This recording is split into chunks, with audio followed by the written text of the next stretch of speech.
आणि आता आपण न्यूज टॉप 9 कडे वळूयात। सुरुवातीला राजकीय टॉप 9 बातम्या बघूयात।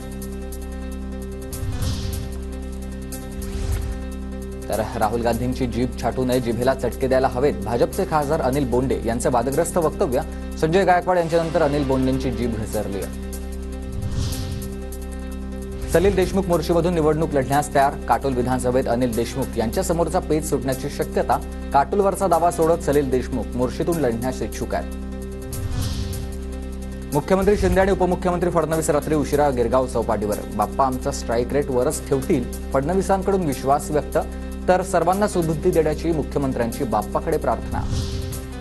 शिंदेंचा स्ट्राईक रेट मोदी आणि शहांमुळे। स्ट्राईक रेटची खुमखुमी असेल तर स्वतःचा पक्ष काढा। संजय राऊतांचं शिंदे अजित पवारांना आव्हान।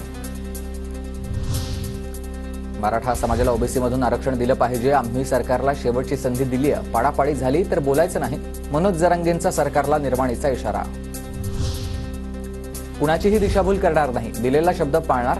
मुख्यमंत्री शिंदेंचं जरांगेंसह मराठा समाजाला आश्वासन। तर विरोधकांनी संधी असताना देखील मराठा समाजाला आरक्षण न देता मराठा समाजाचा वापर केला। मुख्यमंत्र्यांची टीका।